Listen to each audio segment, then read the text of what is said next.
Good morning students. बेटे आज हम स्टार्ट कर रहे हैं हमारा फर्स्ट चैप्टर जो था एनपीओ नई बुक में। एंड अगर आपके पास ओल्ड बुक है तो ये आपकी सेकंड बुक में मिलेगा एनपीओ, तो आप वहाँ से कर सकते हैं। न्यू बुक में ये फर्स्ट चैप्टर बना दिया गया है, financial statements of NPO.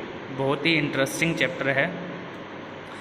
Meaning of NPO, आप एनपीओ किन को बोलते हैं? अगर सिंपल लैंग्वेज में बोलूँ तो एनपीओ वो हैं जिनका मेन मोटिव प्रॉफिट अर्न करना नहीं है। इनका मेन मोटिव क्या है? Social welfare. Like schools, charitable institutions, ये सारे के सारे जो एग्जांपल हैं वो एनपीओ के हैं। These are certain organisations which are formed not to earn profits but to render services to its member and to public. Such organizations include club, hospital, library, school, religious institution, charitable institution, literary societies, etc. These non-profit seeking entity exist with a primary motive of providing services. यानी इनका main motive क्या है? Service provide कराना, not earn profit. Such as a club provides sports, recreational facility, hospital render medical services, literary society promotes arts and culture, and an association may also be formed to protect the right of its member. Though main source of income of such organization, इन organisation को main income कहाँ से होती है? उनके member से। Like वो member, जो भी मेंबर बनेगा, मेंबरशिप सब्सक्रिप्शन देगा, डोनेशंस देंगे, ग्रांट्स आती हैं। They may also undertake trading activity, कुछ एनपीओ ट्रेडिंग एक्टिविटीज़ भी करते हैं to earn some profit. Such profit is also use for furtherance of goals of organisations. वैसे इनका मेन मोटिव प्रॉफिट अर्न करना नहीं है, लेकिन फिर भी कुछ एनपीओ कहते हैं कि ट्रेडिंग एक्टिविटी करके अर्न प्रॉफिट कर सकती हैं और उसके अकॉर्डिंग फिर उनका अकाउंटिंग ट्रीटमेंट होता है। As the main aim of this organization is not to earn profit, they do not prepare trading and profit and loss account. Because इनका मेन जो ऑब्जेक्ट है वो प्रॉफिट अर्न करना तो है ही नहीं, तो बेटे हम इसका ट्रेडिंग P&L तो बनाते ही नहीं है। But still they have to maintain proper accounts, but फिर भी उन्हें अकाउंट्स बनाने पड़ते हैं। This is also a legal requirement. Legal requirement है कि उन्हें अकाउंट्स बनाने हैं। And they would also like to know whether their current incomes are sufficient to meet their current expense. वो ये भी जानना चाहते हैं कि उन्हें जो इनकम्स हो रही है, चाहे वो ग्रांट्स, डोनेशन, चैरिटीज़, सब्सक्रिप्शन इनसे हो रही हो, तो क्या वो इनकम सफिशेंट है to meet their current expenses. For this purpose they prepare an income and expenditure account which is just like to P&L account.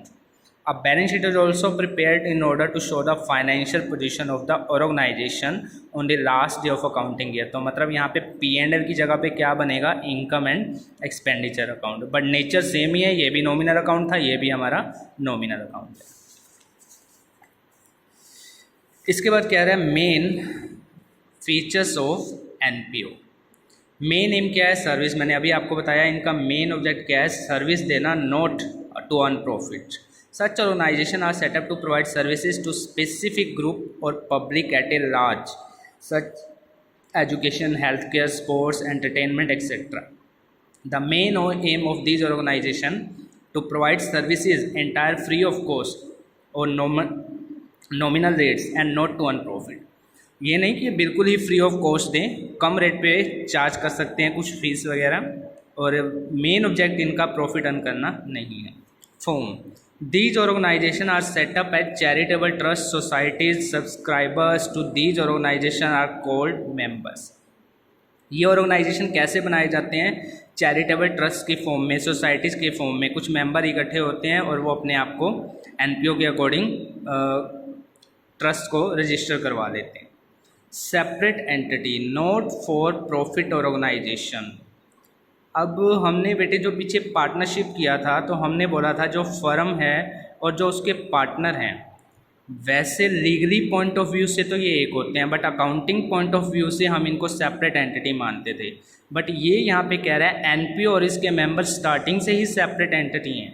चाहे किसी भी आप पॉइंट ऑफ व्यू से देखें, तो चाहे कोई इसका मेंबर आता है, चाहे कोई मेंबर इसको छोड़ के जाता है, तो इसके कॉन्टीन्यूटी पे कोई इम्पैक्ट नहीं पड़ेगा। Not for profit organisation are treated as a separate entity distinct from its member.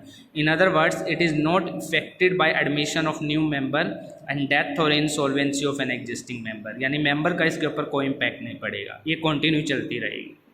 Manage by elective member, These organizations are usually managed by a managing or executive committee elected by its members. इसको चलाने का काम किसका होता है, वो अपने आप बीच में से मेंबर में से कुछ पर्सन सिलेक्ट कर लेते हैं और वही इसको चलाते हैं। मेजर सोर्स ऑफ इनकम, इनको इनकम क्या होती है, जो नया मेंबर बने या मेंबर्स को ईच ईयर सब्सक्रिप्शन देना पड़ता है, कुछ डोनेशन देनी आती है बाहर से, फाइनेंशियल कोई हेल्प आती है गवर्नमेंट की तरफ से, इनकम फ्रॉम इन्वेस्टमेंट, कुछ पैसा इन्वेस्ट कर रखा है, तो ये मेन सोर्स है इनके इनकम पे। Surplus not distributed among its member, इनको जो भी सरप्लस कैसे, इसके जो भी करंट ईयर की इनकम होगी उसमें से करंट ईयर के एक्सपेंस माइनस करके जो सरप्लस बचेगा तो हम उसे यहाँ पे मेंबर्स में डिस्ट्रीब्यूट नहीं करते। It is added to capital fund, इसे वापसी एनपीओ के कैपिटल फंड में जोड़ दिया जाता है। Accounts, these organization also have to maintain proper accounts to meet the legal requirement and to exercise proper control over utilization of their funds. Forms of account, they prepare their financial statement at the end of each accounting period in the form of receipt and payment account, जो बिल्कुल cash book की तरह बनता है, income and expenditure account and a balance sheet. Distinctions between NPO and profit organisation, दोनों में फ़र्क क्या है। प्राइमरी मोटिव, इनका प्राइमरी मोटिव क्या है बेटे, एनपीओ का to provide services, and profit organisation का to earn profit. Capital versus capital fund, they do not maintain any capital account, instead they maintain capital fund, जिसके अंदर life membership fees, legacy, surpluses ये होते हैं। इनके meaning क्या है ये हम आगे डिस्कस करेंगे। यानी यहाँ पे कैपिटल के लिए कैपिटल फंड वर्ड यूज होता है और दोनों में फ़र्क होता है। दे मेंटेन ए कैपिटल अकाउंट, जैसे हमने पार्टनरशिप में किया तो वो प्रॉफिट अर्न करना उनका मेन ऑब्जेक्ट रहता है, तो दैट्स वाई वो कैपिटल अकाउंट बनाते हैं। फाइनेंशियल स्टेटमेंट्ट्स, एनपीओ बनाता है रिसिप्ट और पेमेंट, इनकम और एक्सपेंडिचर और बैलेंस शीट। और अदर जो होते हैं वो मैन्युफैक्चरिंग अकाउंट, जो अभी तक आपने नहीं सीखा, बीकॉम फर्स्ट ईयर में या सीए में जब आप लोग जाते हो तब आप बनाना सीखोगे। Trading account, P&L account, balance sheet. Surplus versus profit, यहाँ जो प्रॉफिट निकलता है यानी इनकम हमारी ज़्यादा है एक्सपेंडिचर से तो हम यहाँ पे सरप्लस नाम देते हैं, और अगर उल्टा है तो डेफिसिट, लेकिन यहाँ पे प्रॉफिट और loss. Distribution of profit, surplus और deficit is not distributed, it is adjusted, profit और loss is distributed. Financial statements of NPO, NPO को क्या क्या बनाना पड़ता है, उसके फाइनेंशियल स्टेटमेंट्स का मीनिंग क्या है। Receipt and payment account, income and expenditure account and balance sheet. तो पहले ये बात कर रहा है रिसिप्ट एंड पेमेंट अकाउंट की, तो रिसिप्ट और पेमेंट अकाउंट को देखते हैं।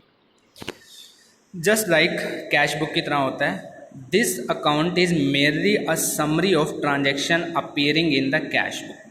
अभी मैंने बोला कि ये कैश बुक की तरह होता है but not it's a cash book. बेटे इन दोनों में फ़र्क क्या है, जो कैश बुक होती है वो आप डेली रूटीन बेसिस पे बनाते हो कि इतना कैश आ रहा है, इतना कैश जा रहा है, यानी ये आप यूँ कहो कि डेली बनाते हो। बट जो रिसिप्ट और पेमेंट अकाउंट होता है वो कैश बुक को देख के ईयर एंड पे बनाया जाता है। कैश बुक क्या है, डेली, जैसे मेरे पास जनवरी का मैं मंथ काउंट करूँ, 1 तारीख को आया, 2 तारीख को आया, 3 को मैंने पेमेंट करी, 4 तारीख को कैश आया, तो उसके लिए हम कैश बुक बनाते हैं। लेकिन जब ईयर एंड होगा मार्च में जाके, तो दैट केस अगर हमारा मार्च में ईयर क्लोज हो रहा है तो मार्च में ईयर एंड पे रिसिप्ट और पेमेंट अकाउंट बनाया जाएगा यूजिंग कैश बुक को यूज़ करके। दैट्स वाई ये कह रहा है this account is merely a summary of transaction appearing in the cash book. According to William Pickle, receipt and payment account is nothing more than the summary of the cash book. ये cash book की क्या है, समरी। और कौन सी cash book, जो double column वाली होती है, cash and bank transaction over a certain period. Analyse classified under suitable headings, it is the form of account most commonly adopted by treasure of society, club, association etcetera when preparing the results of the year working. ज़्यादातर ये कौन बनाते हैं, NPO ही बनाते हैं। और NPO में कौन आगे, सोसाइटीज़ के लोग, क्लब्स के लोग, एसोसिएशन के लोग, लाइक हॉस्पिटल, एडवोकेट, वो ज़्यादातर रिसिप्ट और पेमेंट अकाउंट ही मेंटेन करके रखते हैं। As such a receipt and payment account is prepared at the end of the year from the cash book. अभी मैंने आपको ये बताया कि कैश बुक तो डेली रूटीन के लिए थी, लेकिन ईयर एंड पे कैश बुक को देख के रिसिप्ट और पेमेंट अकाउंट बनाया जाता है। All receipt and payment which are entered in cash book or also entered in receipt and payment account, of course in a summary form. For example, if a club receives subscription from its member on different dates, अलग अलग date पे member से हमें पैसा मिला subscription का, तो जब हम रिसिप्ट और पेमेंट अकाउंट ईयर एंड पे बनाएंगे तो हम इकट्ठा दिखा देंगे कि हमें टोटल सब्सक्रिप्शन से इतना मिला। They will recorded in cash book chronological order. Cash book में तो ये टाइम के अकॉर्डिंग दिखाया जाएगा, इस डेट पे मिला, इस डेट पे मिला। But receipt and payment account will contain the total subscription received during the year. Any transaction which is not recorded in the cash book will not be entered in receipt and payment account also. अगर वो entry इसमें नहीं आई तो आप receipt और payment account में भी उसे नहीं दिखाएंगे। फीचर्स क्या है इसकी? Nature of account, just like आप कह रहे हो कैश बुक की तरह है, तो ये nature of account real account की तरह होना चाहिए, क्योंकि debit word comes in, credit word goes out, उसके अकॉर्डिंग ही आप काम करते हो। It is a real account and hence the rule of real account that is debit word comes in, credit word goes out is followed while preparing it.